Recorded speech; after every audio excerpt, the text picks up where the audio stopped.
પૈસા માટે આજે લોકો કંઈ પણ કરી છૂટે છે. એક નજીવા નફા માટે લોભિયાઓ લોકોને ઝેર પીરસતા પણ ખચકાતા નથી. હવે એક એવી ભેળસેળ સામે આવી છે જે સાંભળીને, જે જોઈને હાથ પગ ફૂલી જશે. નવી ગોલમાલ સામે આવી છે ગોળમાં. ગોળ આ શબ્દ સાંભળતા જ મોઢામાં શેરડીના રસની મીઠાશ ભળવા લાગે છે. શેરડીના અર્કમાંથી બનતો ગોળ તેના સ્વાદ કરતા ફાયદા માટે વધુ ખવાતો હોય છે. જેમાં પણ ઓર્ગેનિક ગોળ એટલે દેશી ગોળની બજારમાં બોલબાલા હોય છે. દેશી ગોળના અનેક ફાયદા છે જેના કારણે તેનું વેચાણ વધ્યું છે. સૌરાષ્ટ્રના ગીર સોમનાથના કોડીનાર, તાલાલા, ગોવિંદપરા, પ્રાસલી, ગીરગઢડા અને બોરવાવ જેવા પ્રદેશ ગોળ ઉત્પાદન માટે જાણીતા છે. જો કે હવે ગીર સોમનાથમાં બનતા ગોળમાં ગોલમાલ થતા હોવાનું ખુલ્યું છે. ઓર્ગેનિક ગોળના નામે કેમિકલ અને એસિડથી ગોળ બનાવી લોકોના આરોગ્ય સાથે ચેડા કરવામાં આવતા હોવાનું ખુલ્યું છે. સ્પેશિયલ ઓપરેશન ગ્રુપે 5 અલગ અલગ સ્થળોએ દરોડા પાડી આશરે 1.15 લાખની કિંમતનો કેમિકલનો અને એસિડનો જથ્થો જપ્ત કર્યો છે.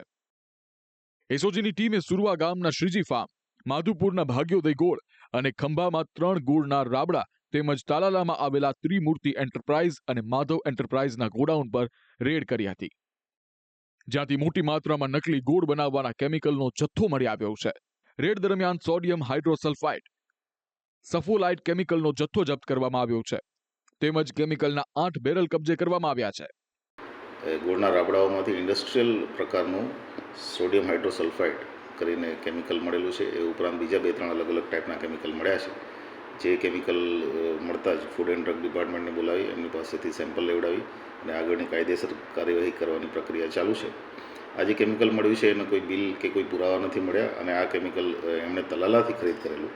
તલાલા ગોડાઉન ખાતે પણ એસઓજી દ્વારા રેડ કરી અને આ કેમિકલનો જથ્થો કુલ 1,23,000ના કેમિકલનો જથ્થો સીલ કરવામાં આવ્યો છે પોલીસ. ફૂડ એન્ડ ડ્રગ્સ વિભાગની ટીમે તમામ સ્થળેથી ગોળ અને કેમિકલના નમૂના લઈને તપાસ અર્થે લેબ ટેસ્ટિંગ માટે મોકલ્યા છે.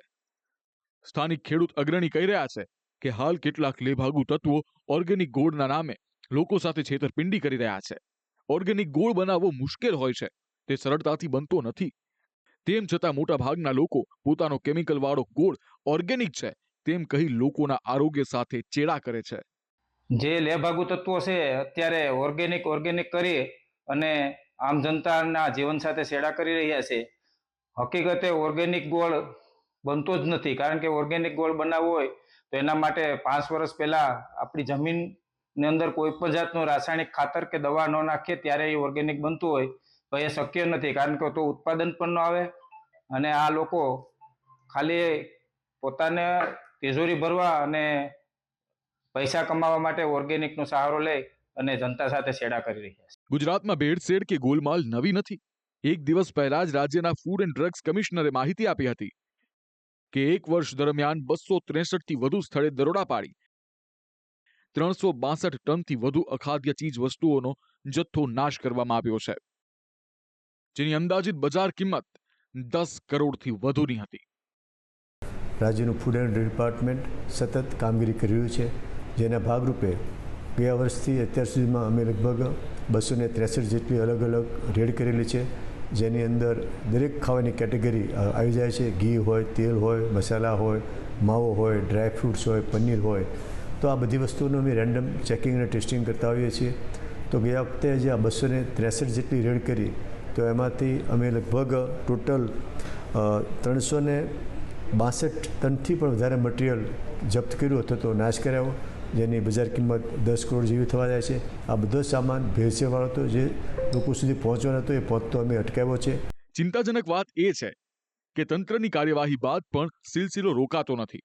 આજે આમાંથી મિલાવટ ખુલે છે તો કાલે પેલામાંથી. શું ખાવું અને શું ખરીદવું કશું સમજાય તેમ નથી. તહેવારો ટાણે તો આ મિલાવટનો ખેલ વધુ ફેલાતો જાય છે. લેભાગુ તત્વો નજીવો નફો કમાવવા લોકોની જિંદગી જોખમમાં મૂકે છે, લોકોના આરોગ્ય સાથે ચેડા કરે છે. ત્યારે આવા મિલાવટખોરો સામે તંત્રએ લાલ આંખ કરી કડક કાર્યવાહી કરવાની જરૂર છે. બ્યુરો રિપોર્ટ, સંદેશ ન્યૂઝ. વર્ષ 2001 અને કચ્છ, બસ આટલું જ જ્યાં હું બોલ્યો ત્યાં ઘણા બધાની નજર સામે 26 જાન્યુઆરી 2001નું એ દ્રશ્ય સામે આવી ગયું હશે, જ્યારે કચ્છના ગામ સાફ થઈ ગયા હતા. ભુજની અંદર જાણે કે કોહરામ મચી ગયો હતો. કચ્છનું એક પણ ગામ કે શહેર એવું નહોતું જ્યાં તબાહી નહીં થઈ હોય, જ્યાં ભૂકંપે વિનાશ નહીં વેર્યો હોય. ગુજરાતનો સરહદી જિલ્લો છે કચ્છ અને એની ભૌગોલિક સ્થિતિના કારણે હંમેશા ધ્રુજતો રહે છે. ભલે કેટલીક વખત ભૂકંપની તીવ્રતા ઓછી હોય છે, પણ આ ભૂકંપના ઝાટકા આજે પણ અનુભવાય છે અને આજે પણ અહીંયાની ઇમારતોને નાનું મોટું નુકસાન કરે જ રાખે છે. અને હવે એનાથી બચવા માટે કચ્છના લોકોએ મકાનનો વીમો ઉતરાવ્યો છે, પણ લોકોના ક્લેમ પાસ નથી થતા અને એની ગુંજ આજે છેક સંસદમાં સંભળાઈ છે. કચ્છ જિલ્લામાં આવેલી વાગડ ફોન્ટ લાઇન સૌથી વધુ સક્રિય છે, જેના કારણે આખાઈ કચ્છમાં અવારનવાર ભૂકંપના ઝટકા અનુભવાય છે. ક્યારેક તેની તીવ્રતા વધુ હોય છે તો ક્યારેક એકદમ ઓછી, પણ વારંવાર આવતા ભૂકંપ ત્યાંના ઇમારતોને મોટું નુકસાન કરે છે. કચ્છવાસીઓ ભૂકંપથી મકાનોને થતા નુકસાનથી ભારે ચિંતિત છે. ઘડી અઠવાડિયામાં એકાદી વખત ભૂકંપના આંચકાઓ કચ્છના માણસોને આવતા જ હોય છે, કચ્છમાં આવતા જ હોય છે, જેના કારણે ઘરમાં નાની નાની તિરાડો પડવી અને સામાન્ય નુકસાન, આર્થિક રીતે નુકસાન થતું હોય છે. કચ્છમાં લાસ્ટ અઠવાડિયામાં 4 થી 5 ભૂકંપના આંચકા આવી ગયેલા છે.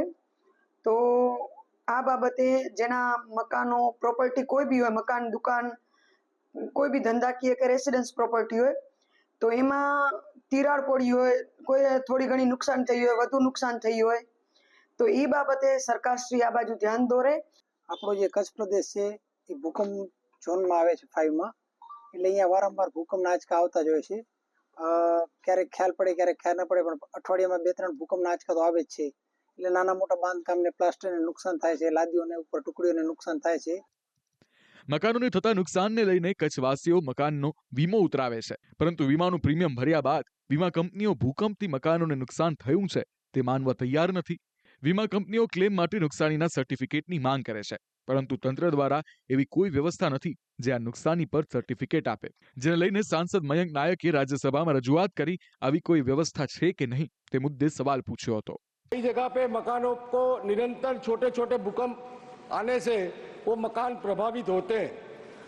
वो मकान के अगर इंश्योरेंस लिए गए तो वो इंश्योरेंस कंपनी वाले इस भूकंप के कारण इस मकान को नुकसान हुआ है वैसे मानने के लिए वो तैयार नहीं होते. सप्लीमेंट्री छोटा पूछिए. तो मंत्रालय के पास ऐसी कोई व्यवस्था है कि इस भूकंप, इस समय में इतनी तीव्रता का भूकंप आया था, उसका वो सर्टिफिकेट लेके वो इंश्योरेंस कंपनी को सबमिट कर सके, जिससे उसको जो इंश्योरेंस का प्रीमियम भरा है उसका भुगतान मिल सके. धन्यवाद. જેના પર રાજ્યસભામાં પૃથ્વી વિજ્ઞાન રાજ્યમંત્રી જીતેન્દ્રસિંહે જવાબ આપ્યો છે કે એક રિસ્ક ટ્રાન્સફર મેકેનિઝમની વ્યवस्था कराई છે. कोई स्पेसिफिक केस होय तो તમે કહી શકો છો. इंश्योरेंस का प्रावधान भी इसी सरकार ने लाया और अगर उसकी प्रिसाइज बात की जाए तो उसका नाम रखा गया रिस्क ट्रांसफर मैकेनिज्म. तो एक रिस्क ट्रांसफर मैकेनिज्म के तहत यदि भूकंप के परिणाम स्वरूप किसी इमारत में कोई दरार पड़ जाती है, क्रैक्स आते हैं, ये नुकसान होता है, तो एक मैकेनिज्म है उसकी असेसमेंट करने का कि किस हद तक किस मात्रा में हुआ है और फिर उसके अनुसार ये अपेक्षा की जाती है कि इंश्योरेंस की ओर से उनको उसका मुआवजा या कॉम्पनसेशन मिलेगा. यदि कोई स्पेसिफिक केस ऐसा है कि जहां इंश्योरेंस कंपनी ने, इंश्योरेंस की अधिकारियों ने उनके साथ सहयोग नहीं किया है तो उसकी जांच अलग से की जा सकती है. हाल तो मंत्रीजी कही रहा है कि मकाનમાં તિરાડો પડતા કે નુકસાન થતા વળતરની જોગવાઈ છે. આ સાથે સાંસદ બાબુભાઈ દેસાઈએ પણ સતર્કતા માટેના શું પગલાં લેવાઈ રહ્યા છે તે મુદ્દે સવાલ પૂછ્યો હતો. माननीय उपसभापति जी, मेरा क्या सरकार यह स्पष्ट कर सकती है कि भूकंपीय गतिविधियों के मद्देनजर गुजरात के किन किन क्षेत्रों में, खास तौर पर कच्छ में विशेष रूप से प्रधानमंत्री द्वारा कौन से तकनीकी उपाय तथा सतर्कता बरती जा रही है और संभावित खतरों को कम करने के लिए कोई दीर्घकालिक उपाय लागू किए गए हैं? यदि हाँ तो उसका ब्यौरा उठाए गए उपायों से लाभ हुआ है. જેના પર મંત્રીએ જવાબ આપ્યો હતો કે દેશમાં હાલ 166 ઓબ્ઝર્વેશન સેન્ટર કાર્યરત છે. તેમ છતાં ઉપાય શોધવા માટે કામગીરી ચાલી રહી છે. જો કે હાલ કચ્છમાં ભૂકંપના કારણે મકાનોમાં થતા નુકસાનનો મુદ્દો આજે દિલ્હી સંસદમાં ગુંજ્યો હતો. મહત્વનું છે કે મંત્રીજીએ નવા કન્સ્ટ્રક્શન માટે હોમ ઓનર્સ ગાઈડની માહિતી આપી કે જેના પાલન બાદ આવા પ્રશ્નો ઓછા ઉદ્ભવશે તેવું જણાવ્યું હતું. બ્યુરો રિપોર્ટ, સંદેશ ન્યૂઝ.